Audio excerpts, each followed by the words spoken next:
This is a tutorial video for A-level chemistry, looking at how we can use ice tables in order to complete calculations using the equilibrium constant Kc.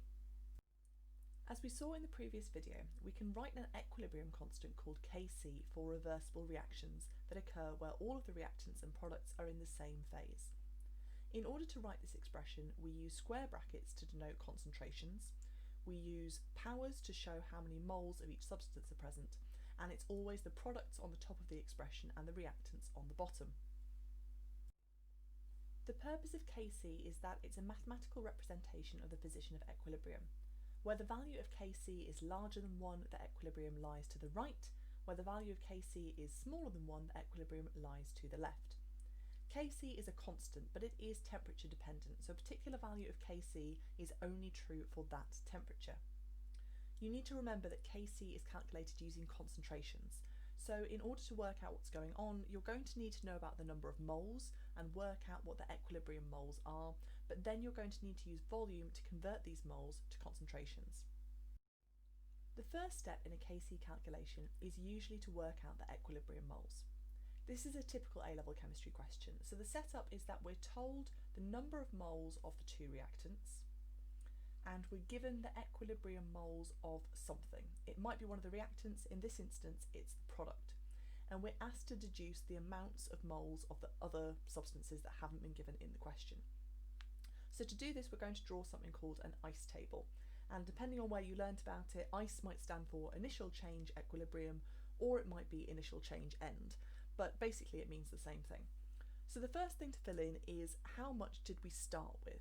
So we're told in this question that we've started with 0.6 moles of X and 0.6 moles of Y, and we assume, because they haven't told us any different, that we started out with none of the product. Because to be honest, if we're trying to make Z, then why would we add any to the equilibrium mixture ourselves? That would just be silly.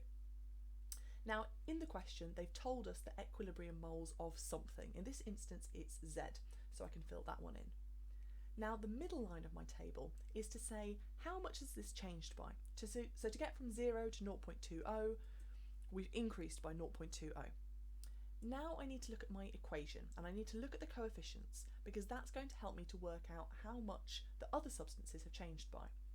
So I can see here that Z and X are in a 1-to-1 ratio, whereas Z and Y are in a 1-to-2 ratio.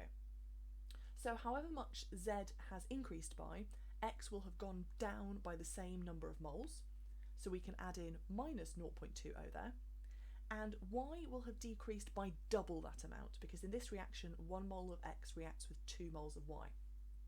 So Y will have decreased by 0.40 moles. Now I know that, I can fill in the last line of the table.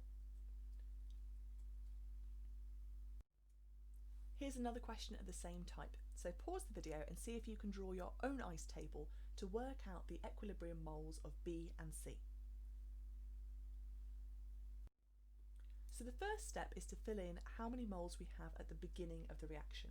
They've told us in the question we start out with 0.8 moles of A and 0.7 moles of B, and we assume that the moles of C is 0 because they haven't told us any different. The amount of A at equilibrium is 0.2. So that's a change of down 0.60. Therefore, I can look at the coefficients in the rest of the equation and I can see that A and B react in a 2-to-1 ratio. So if A has gone down by 0.6 moles, B will have only gone down by 0.3. C, on the other hand, will have gone up by 0.6 because A and C are reacting in a 2-to-2 ratio, or a 1-to-1 ratio if we simplify it. So now I can fill in the last line of my table. 0.4 moles of B and 0.6 moles of C. Now that you're happy drawing an ice table, we can move on to the next step. So we're still going to do that ice table and work out what the equilibrium moles are, but now we're also going to work out what the volume is, and that will allow us to calculate Kc. So, in this question we start out with 2.5 moles of sulfur dioxide, 3 moles of oxygen, and obviously we assume that the sulfur trioxide is 0. At equilibrium, we've got 1.5 moles of sulfur dioxide, so that's a change of -1. Therefore, oxygen will have also gone down, but only by 0.5 because they're in a 2-to-1 ratio, and sulfur trioxide will have increased by 1 mole. So that leaves us with 2.5 moles of oxygen and 1 mole of sulfur trioxide. Remember, these numbers are moles, they're not concentration. So our next step is to calculate the concentration by dividing by the volume. That was given in the question as 0.5 decimeters cubed. So this gives sulfur dioxide a concentration of 3 mole per decimeter cubed, oxygen a concentration of 5 moles per decimeter cubed, and sulfur trioxide a concentration of 2 moles per decimeter cubed. Now I can write my expression for Kc. I've got the products on the top and the reactants on the bottom, square brackets to show that they're concentrations, and I use the powers to be the coefficients from the equation. So I've got sulfur trioxide squared because there are 2 moles in the equation, and sulfur dioxide squared because there are 2 moles in the equation.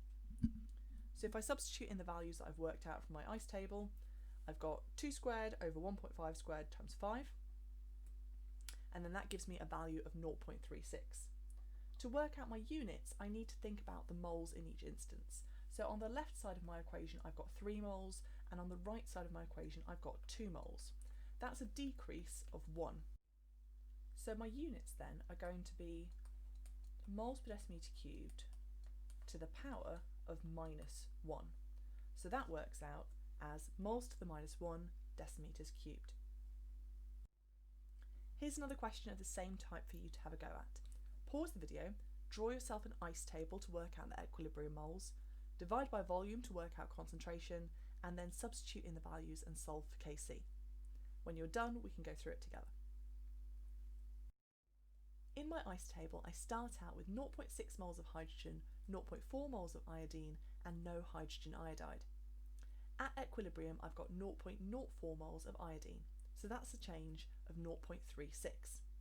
Since hydrogen and iodine react in a 1-to-1 ratio, I'm expecting hydrogen to go down by the same amount. And since iodine and hydrogen iodide are in a 1-to-2 ratio, I'm expecting hydrogen iodide to go up by 2 lots of 0.36, that's 0.72. That gives me equilibrium moles of 0.24 for hydrogen and 0.72 for hydrogen iodide. Next up, you needed to work out the concentration by dividing by the volume. 0.24 divided by 0.8 because the volume needs to be in decimeters cubed, 0.04 divided by 0.8 and 0.72 divided by 0.8. That gives me concentrations of 0.3, 0.05 and 0.9. My expression for Kc should look like this, and when I substitute in the values and solve it, I get a value of 54. Now to work out my units, I've got 2 moles on the left side of my equation and 2 moles on the right. So there's been no change whatsoever, and that means that when I put moles per decimeter cubed to the power of 0, well, that turns into 1, so there are no units. Finally, let's look at an example of a question where I'm given a value for Kc and asked to use it to work out something else, in this instance the moles of oxygen gas. Usually these questions will start off with a little 1 marker where they ask you to work out an expression for Kc, but even if they don't, it's often worth a mark within the longer question. So the first thing I'm going to write down is my Kc expression, and then I'm going to rearrange this to make the concentration of oxygen the subject. Now in order to solve this, I need concentrations of sulfur dioxide and sulfur trioxide, and at the moment I don't have those, I only have moles. So I'm going to divide the moles by the volume in order to get the concentration. So for sulfur dioxide that's 0.05, and for sulfur trioxide it's 0.06. Once I have those values, I can substitute them in, and that gives me a value for the concentration of oxygen of 0.0265 moles per decimeter cubed. But remember, I'm not supposed to be working out the concentration, I'm supposed to be working out the moles. So you know that concentration is moles divided by volume, therefore concentration times volume is moles. So we do the concentration of oxygen multiplied by 1.30 and we get an answer of 0.0345 moles. Thank you very much for watching, and I hope you found that a useful introduction to ice tables and calculations with Kc. If you did find it useful, let me know in the comments below, and don't forget to like and subscribe for more A-level chemistry videos coming soon.